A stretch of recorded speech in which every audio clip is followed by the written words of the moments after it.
On April 22, 1973, Robert Maitland became trapped on the island between three highways. After crashing his car into the forgotten bit of land, he found it impossible to climb its steep, unstable slopes back to civilization. Nobody driving by could see him. He lived on the island for over 3 weeks. Not actually, of course. This is a fictional story by J.G. Ballard titled Concrete Island. Despite the seemingly silly premise, it is a deeply psychological book. Robert Maitland, a perfectly normal person with a perfectly normal life, goes too fast around a corner and finds himself suddenly removed from reality. The world continues unceasingly around the highway median he's stuck on, the sound of the traffic ebbing and flowing like a force of nature that never stops to notice him. He stands and waves, sure that at any moment somebody will glance at this useless bit of land and see him marooned there. But no one ever does. It seemed to him that every vehicle in London had passed and repassed him a dozen times, the drivers and passengers deliberately ignoring him in a vast, spontaneous conspiracy.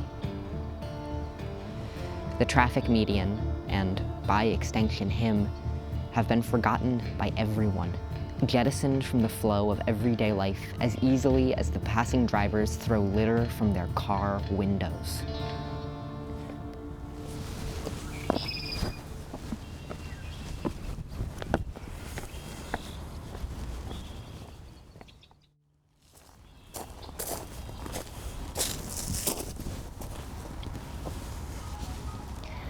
I would argue that Breath of the Wild is a great game, precisely because you can't get stuck on weird little traffic medians between three highways. The point of Breath of the Wild is to be able to go anywhere. There are dozens, if not hundreds, of meticulously crafted places for you to discover. Breathtaking vistas and dizzying cliffs, dense jungle ruins and vast lakes. This world is filled with places you are supposed to be. So then why do I feel so drawn to the things that seem forgotten? Of course, nothing in Breath of the Wild was actually forgotten. This game was worked on by thousands of people for tens of thousands of hours. There's not really anything in here that's just nothing. And yet, that traffic island wasn't forgotten either. People know it's there. They just don't see it. The backside of a hill, the roof of an underground temple, a valley leading nowhere, inhabited by nothing but a single simple enemy. What does it mean to stand under this bridge, in this nowhere space? A spot thousands and thousands of players have run past without sparing a second glance. Would they see me if I was trapped here? Finding these spaces in Breath of the Wild is sort of a multi-step process. You have to understand all the ways the game leads you around its world before you can find where you're not supposed to be. First, notice the habits the game has given you, the objective marker, the gameplay loop, the desire to level up and grow stronger and progress. Note where these habits take you, what kind of exploration they encourage. Then look a level deeper at the very geography you're exploring. Feel how the world is pulling you in certain directions, how the landscape itself leads you along. There's probably a dominant flow, a clear direction for you to explore, but try to look even one step beyond that, at all the secondary flows that surround you. This path is leading me that way, but the trees in this direction hint at something else. If you take the time to look, there are always multiple points of attraction, multiple flows interacting. Where do they cross? Where do they fade? Where do they change into something else? What will you see if you follow them? Hopefully, nothing. A moment of calm, the realization that you have found a place off the beaten path, broken out of the habits the game ensnares you in. You have wandered. You have drifted. You have let some invisible current in the world pull you along, and found yourself in its eddy, pooling here in this empty space. What is this current I'm talking about? At its most literal level, it's the way the developers designed the world. There are certain areas in Breath of the Wild that draw you in. Mountain peaks, villages, a distant shoreline. You've learned throughout playing the game that this will be something interesting. This is a path you should follow.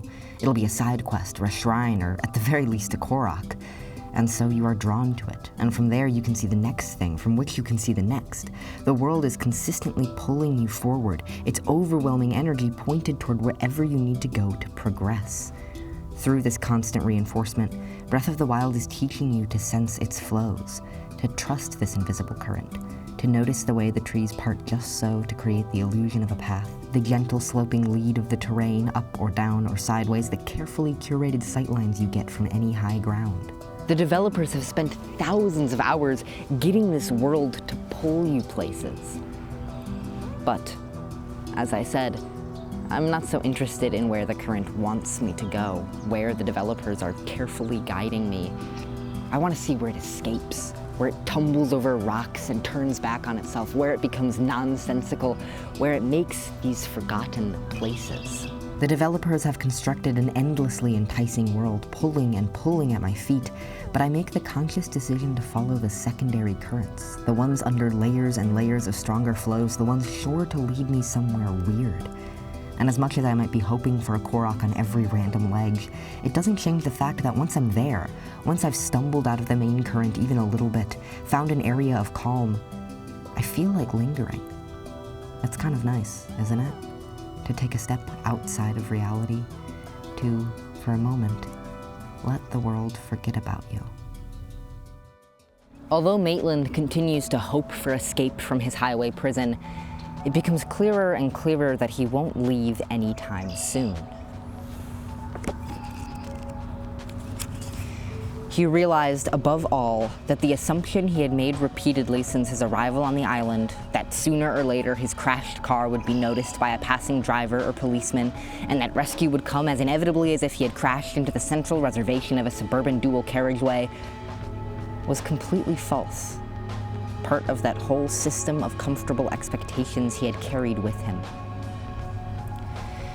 But Maitland is injured, hungry, and thirsty. He can't afford to wait the days or weeks or months it might take someone to glance over and see him. So he starts to explore his new home. As Maitland begins to chart the island, it becomes clear that this is no simple 2D traffic median. There are the foundations of old houses, likely leveled to clear space for the highway soaring overhead. There's a valley in the center, a chain link fence on one border, old graves he trips on. It seems as if the island is almost impossibly large and complex for something forgotten, something shoved between three highways. But it's been a long time since people have been here, since people have asked this space to be a neighborhood, to be anything at all. Suddenly here is Maitland, forced to demand food and water and shelter from it, forced to master it, to know it intimately, to find everything in it that could possibly be of use to him. Sooner or later, he would meet the island on equal terms. He must, or he will rot here.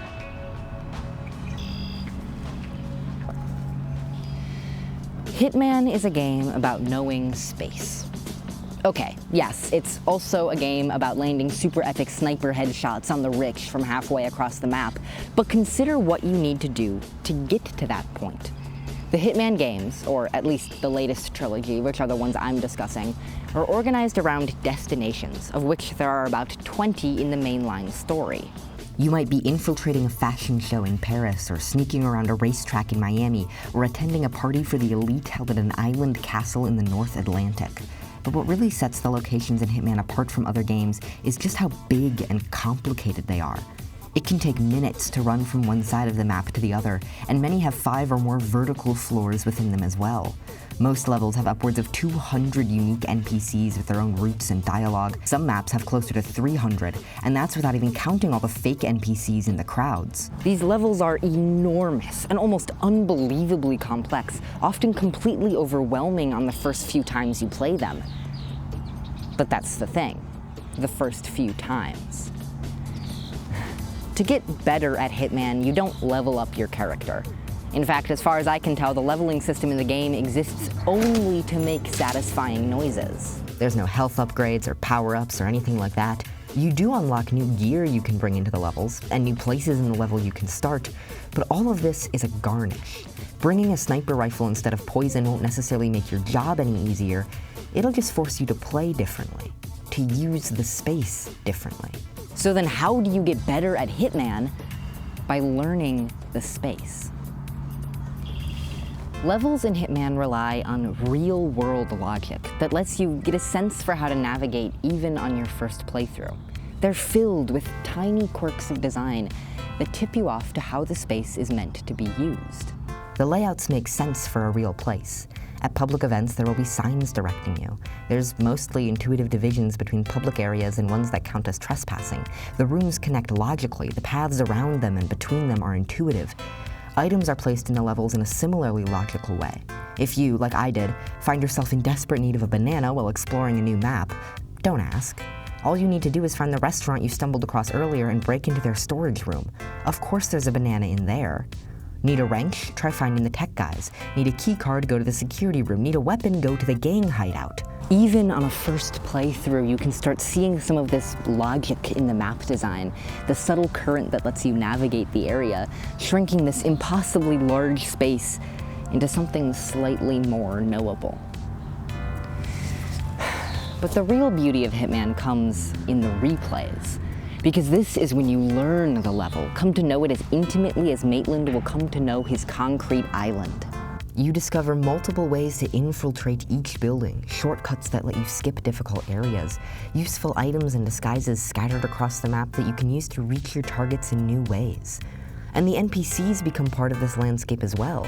Pacing along their pre-planned routes, they're as much a fixture of the environment as the doorways they walk through. For example, in the parking garage in Miami, I know these two NPCs won't see me disable this fuse box, that the one inside the security booth will come to investigate it, and that he'll leave the keycard locked door open behind him, allowing me to slip into the next room and disable the security system without ever waking up this guard, before finally slipping out the back door entirely unnoticed.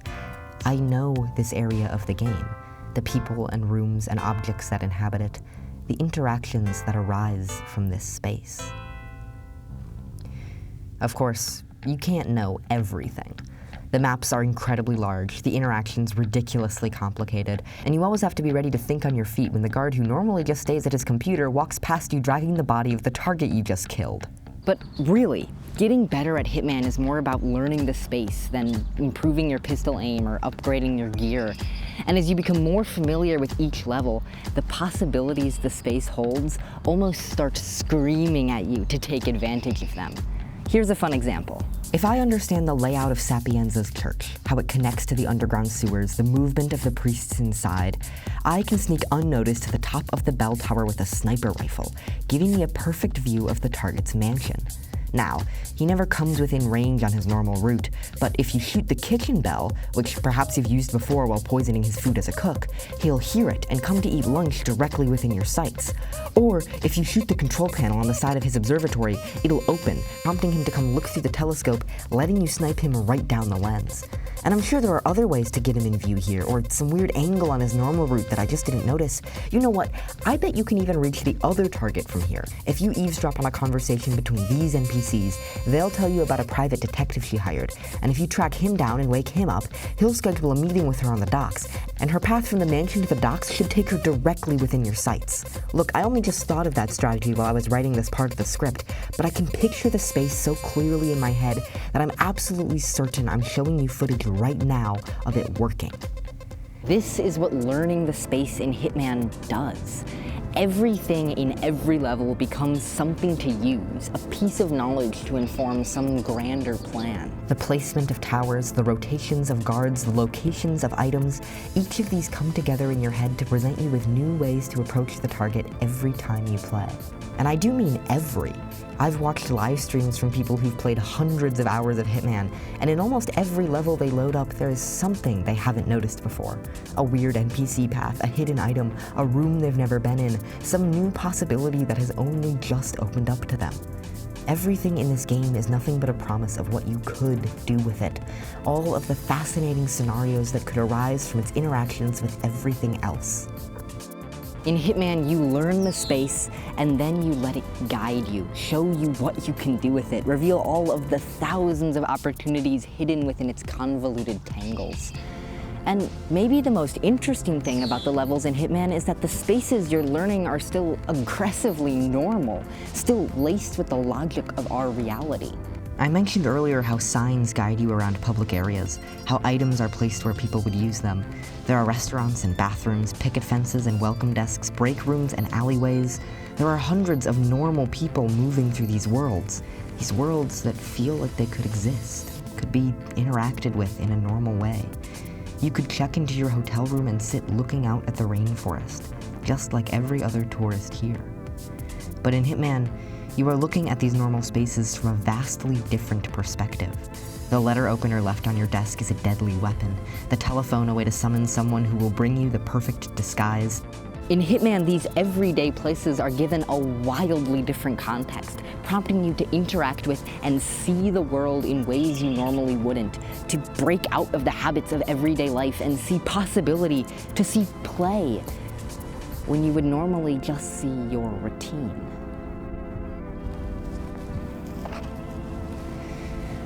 As Maitland continues to live on the island, he practices this same relearning of everyday objects. The rotting waste of a nearby restaurant becomes his food. Buckets provide rainwater, long-abandoned basements provide shelter. He fashions a crutch from an old pipe and wanders every bit of the island, learning every inch. He surveyed the green triangle which had been his home for the past 5 days. Its dips and hollows, rises and hillocks he knew as intimately as his own body. Moving across it, he seemed to be following a contour line inside his head. Maitland used to go to the office every morning, return to his wife in the evening. Now, instead, he wanders the plains of the traffic median, impossibly removed from the routine of his former life and yet tantalizingly close to it. The world continues all around him, the traffic an unceasing medley of horns and engines. At one point, he thinks he sees his wife drive by, entirely unaware that he had crashed onto a small bit of wasteland literally within view of their windows. It is almost unbelievable how remote the island feels from the thousands of lives that pass by it each day. But Maitland no longer lives in that world. Now he just tries unceasingly to return to it, to drag himself out of this nowhere and back into reality. His efforts are futile. Then he meets a woman living on the island. She tells him she's been watching him. She tells him he could have escaped immediately if he'd wanted to. "You could have got away," she repeated. Had he, in fact, deliberately marooned himself on the island? He remembered his refusal to walk through the overpass tunnel to the emergency telephone, his childish insistence that a rush-hour driver stop for him, the anger that had poured out. Several days later, he realizes that far from wanting this girl to help him escape from the island, he was using her for motives he had never before accepted. His need to be freed from his past, from his childhood, his wife and friends with all their affections and demands, and to rove forever within the empty city of his own mind. Maitland wants to be here. He wants this new reality. He wants to leave his life behind.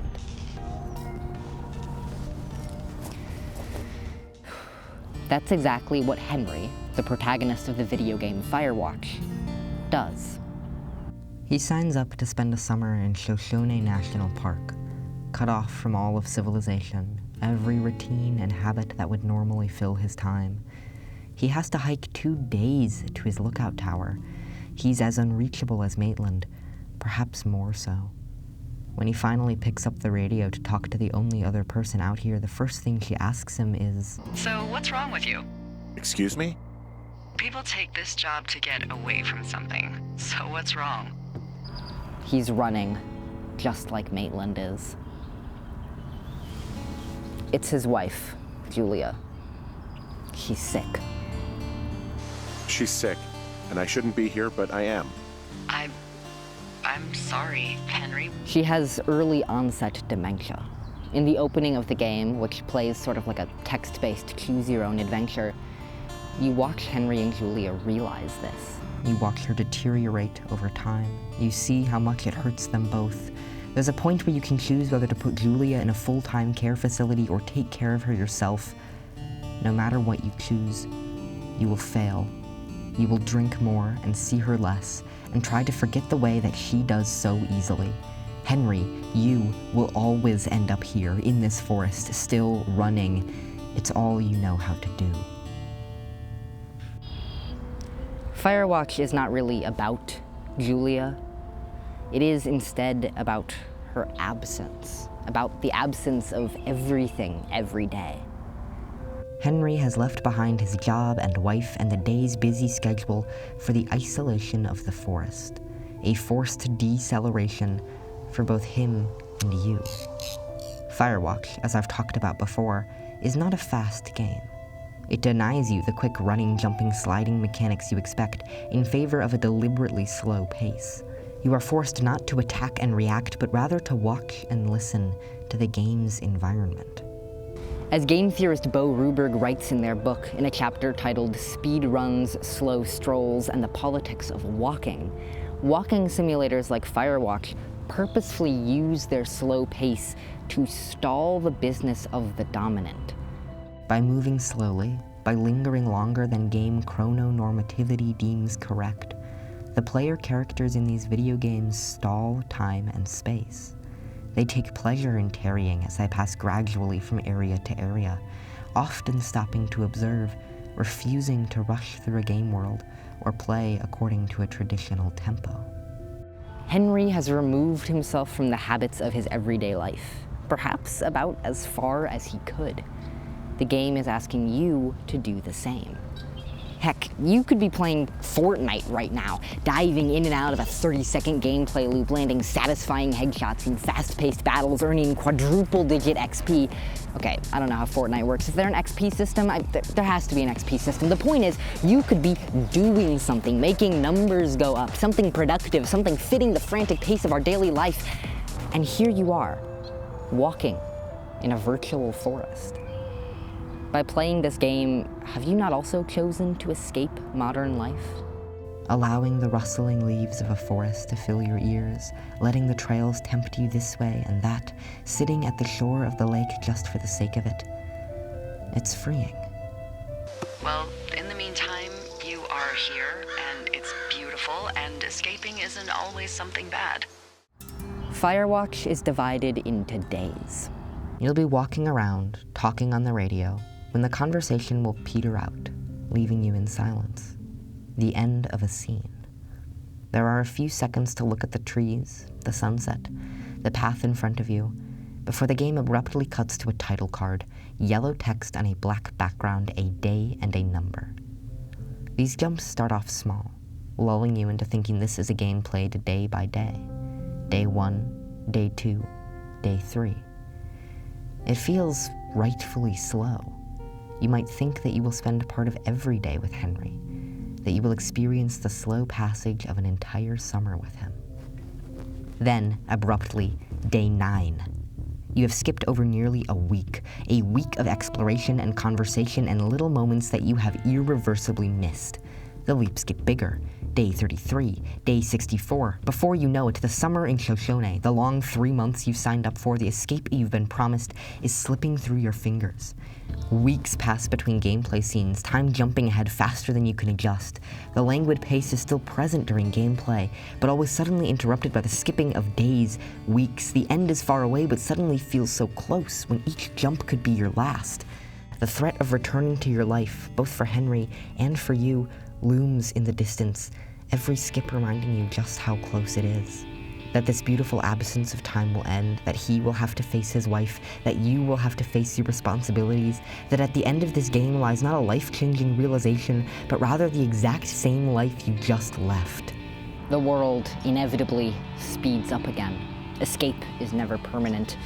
You can't stay outside reality forever.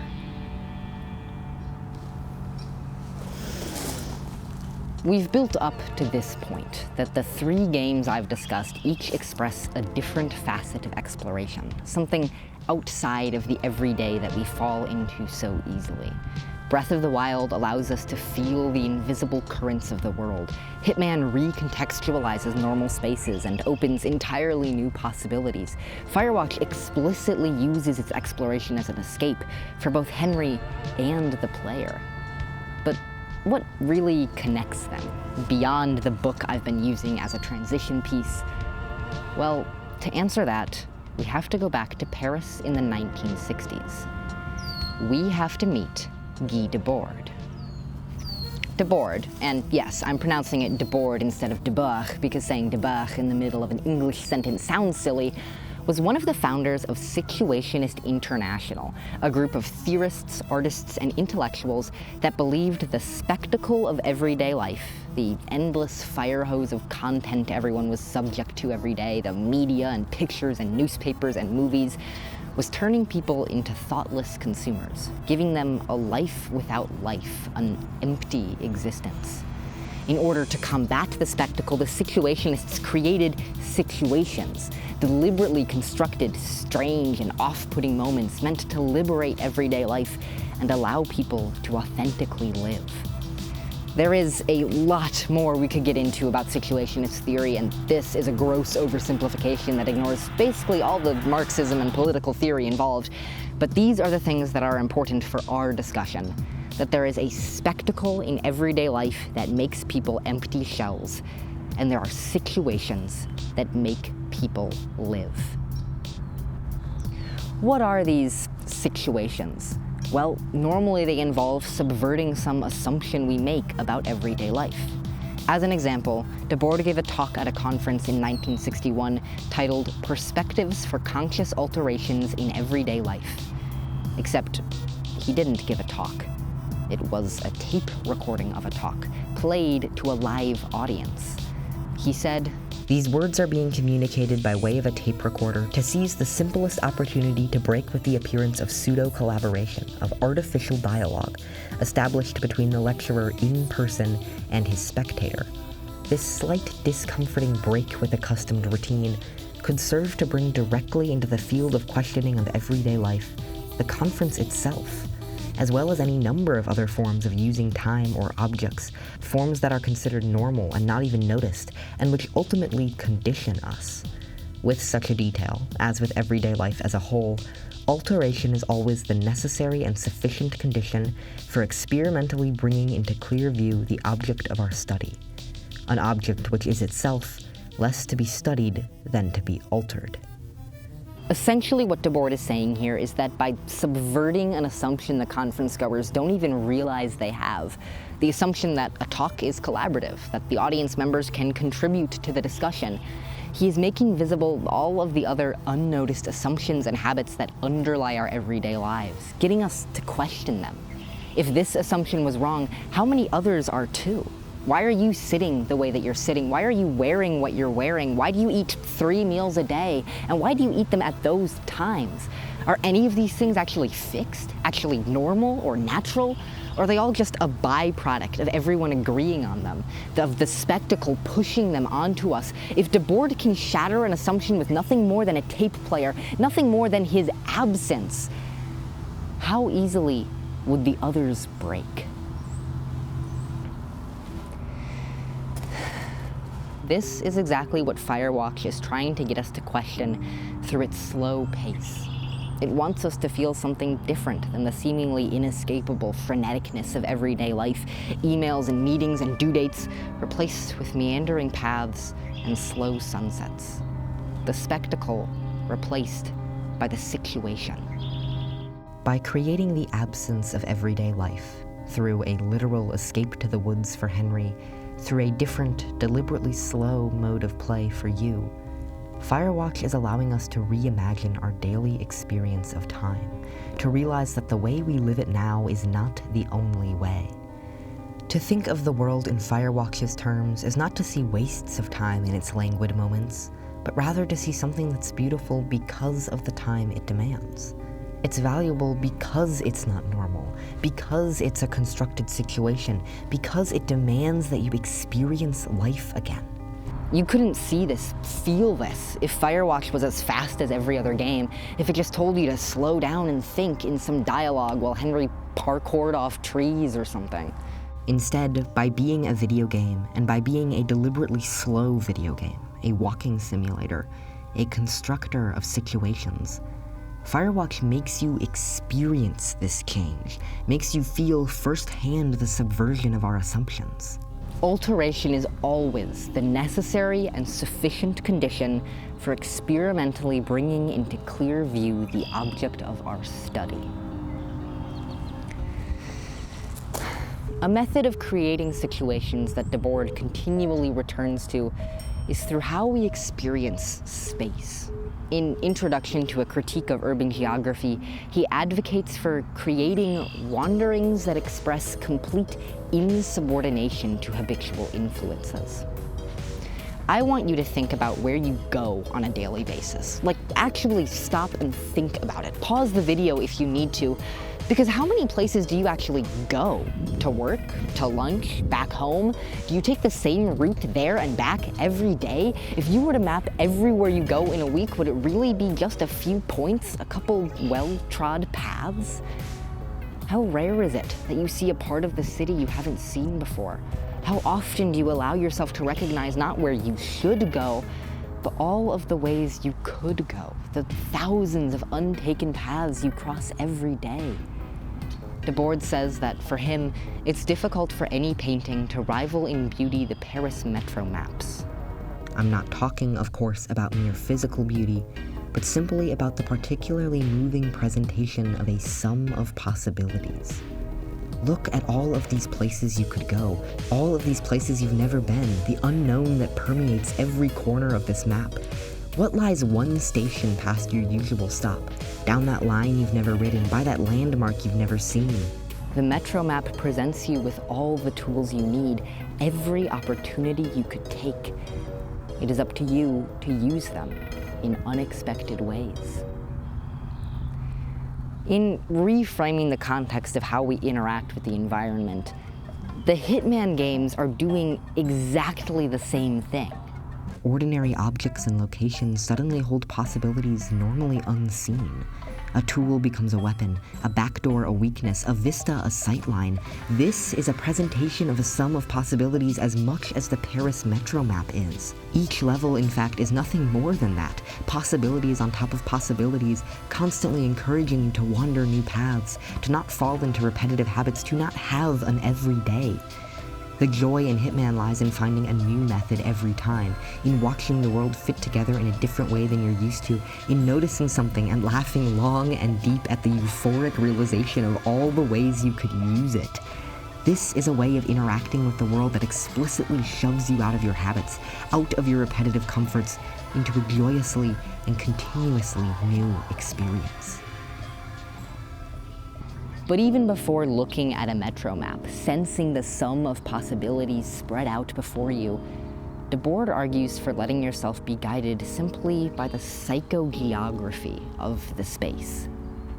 Psychogeography, as he defines it, is the study of the precise laws and specific effects of the geographical environment, whether consciously organized or not, on the emotions and behavior of individuals. To explore psychogeographically, then, is to let the world guide you, to feel yourself drawn toward specific areas and repelled from others, to give in to these instincts and go wherever the world leads. You have to notice everything you normally wouldn't. The sudden change of ambiance in a street within the space of a few meters, the evident division of a city into zones of distinct psychic atmospheres, the path of least resistance which is automatically followed in aimless strolls and which has no relation to the physical contour of the ground, the appealing or repelling character of certain places. With this type of exploration, you cast aside your routine in favor of noticing everything you normally ignore, the things the world wants from you, the things it can show you. You are letting yourself be guided by the world, creating situations out of the everyday, claiming the geography back from meaningless spectacle. This psychogeographical pull is the same current I feel when wandering in Breath of the Wild.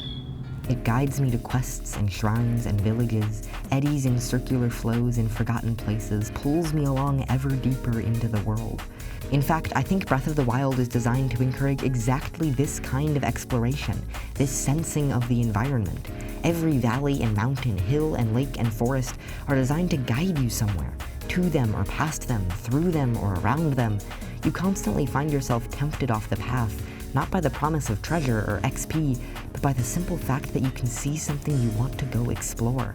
And you can go everywhere.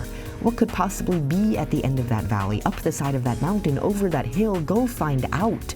Breath of the Wild is laid out so that its psychogeographical flow constantly pulls you from place to place. The forgotten spaces this essay started with are simply where this flow pools for a moment, allows you to escape the currents you're normally swept up in. They let you take a breath, pause, and think back on everything you've seen, until inevitably you notice a mountain in the distance, and the current sweeps you along yet again.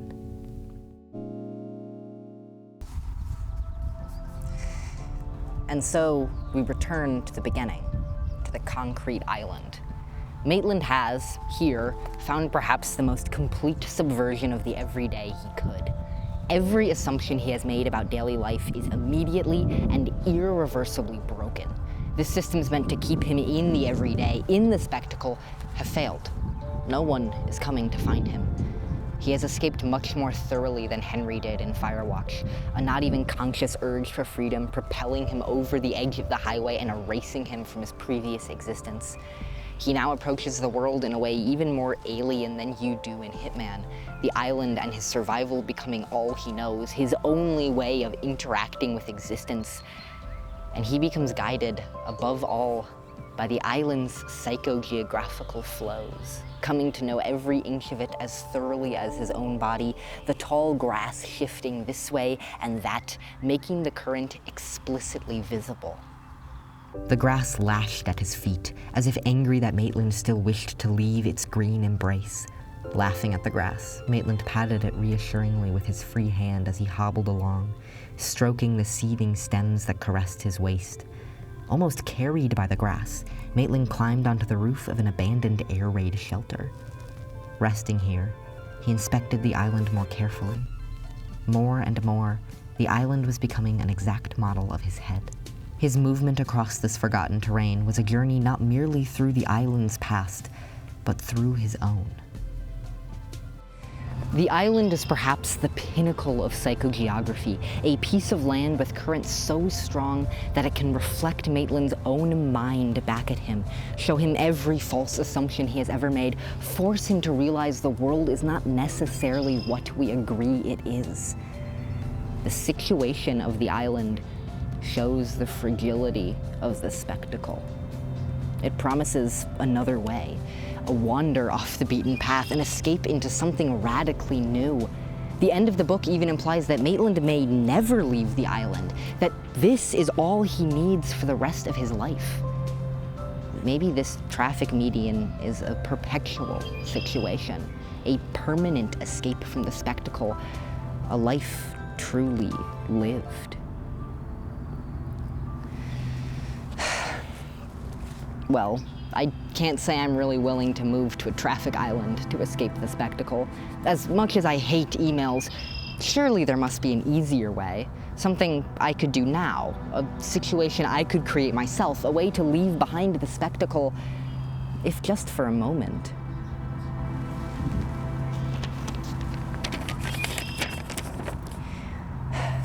This is Debord's theory of the dérive, a very short set of instructions about how to dérive, or drift in French.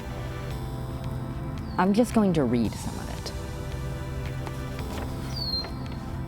One of the basic situationist practices is the dérive, a technique of rapid passage through varied ambiances. Dérives involve playful, constructive behavior and awareness of psychogeographical effects, and are thus quite different from the classic notions of journey or stroll. In a dérive, one or more persons during a certain period drop their relations, their work and leisure activities, and all their other usual motives for movement and action, and let themselves be drawn by the attractions of the terrain and the encounters they find there. Chance is a less important factor in this activity than one might think. From a dérive point of view, cities have psychogeographical contours, with constant currents, fixed points, and vortexes that strongly discourage entry into or exit from certain zones. Our loose lifestyle, and even certain amusements considered dubious that have always been enjoyed among our entourage, slipping by night into houses undergoing demolition, hitchhiking non-stop and without destination through Paris during a transportation strike in the name of adding to the confusion, wandering in subterranean catacombs forbidden to the public, etc., are expressions of a more general sensibility, which is no different from that of the dérive. Written descriptions can be no more than passwords to this great game.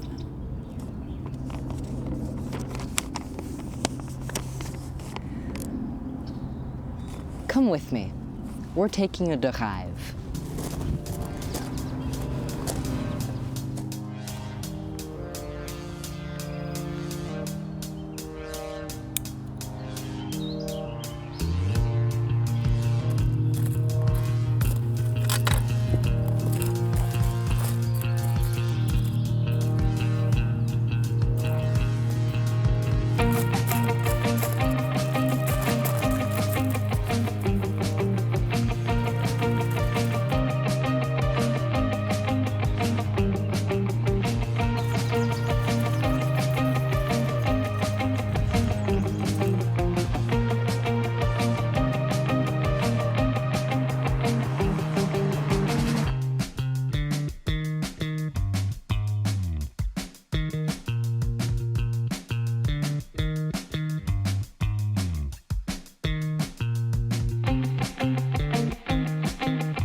Wow. Ugh. So, that was my dérive, our dérive. I mean, I kind of took you along with me. In a way, I wanted to end this video with kind of just a wander through my own thoughts on the dérive. It was kind of what I was expecting in a way, and also not, because the point was to see things that are unexpected. I found myself a lot of times on the same routes that I bike along normally, just because that is kind of my routine, my habit, and then I would be on that route and notice an alleyway or a path to the side or a street I had never been down, and I would find something completely new right there. There's all those cool shots of me in the forest next to that little creek. That is right next to a bike path I go along all the time. I had no idea. I caught a snake. That seems like probably the most important thing to take away from this. I think it's interesting how capturing the footage shaped my experience of the dérive, because obviously the footage makes everything take 4 times as long, you know, because you bike somewhere, you say, oh wow, this is a cool shot, you set up the tripod, you bike away, you bike back to it, you check the shot, maybe you take it again, it's a lot. So there was obviously an element of, you know, the tedium of recording that affected how I wandered, but also in a sense I thought I was looking at the world from a different perspective in a very concrete way, in the sense that I was going around and saying, wow, wouldn't this be a beautiful ending shot? You know, wouldn't this stop sign look cool if it was framed like this? Wouldn't this be a cool shot for me to be like silhouetted against the bridge?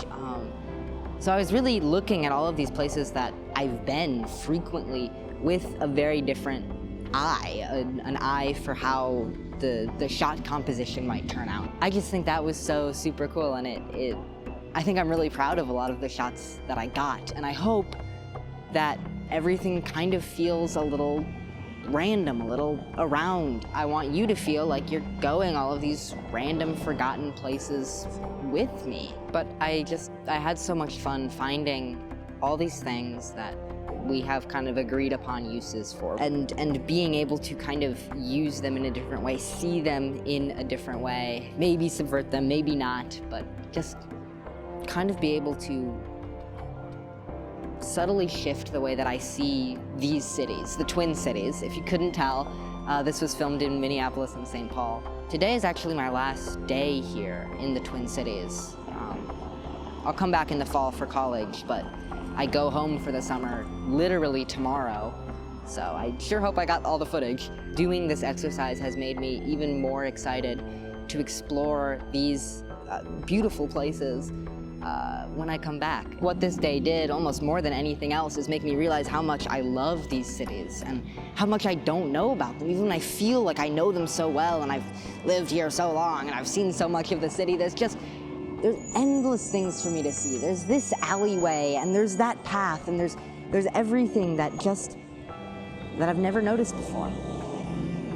But yeah, I think this was a really, really special experience, and I will for sure be taking a dérive again sometime. It was so freeing to just explore, to go wherever I wanted, and to purposefully see all these weird little places. And I mean, I hope I got a lot of that through in the shots that I took. So I hope some of the dérive came through in the cinematography almost. I guess what I'm getting at is that you should take your own dérive in a video game or in real life for 8 hours or 10 minutes on a bike or on foot or however you can. Just get out of your routine, break out of your everyday, get somewhere new, somewhere different, and experience the world in a way that you normally don't. I thought I knew these places so well, and I look at them from a slightly different angle, and everything has changed, and that is so cool. Get out there. Break free from the spectacle. Make a situation for yourself. See something new in a radically new way, and have a lot of fun doing it. Now, if you'll excuse me, I have to bike home. Preferably on the most winding, convoluted route possible. Maybe I'll see you there.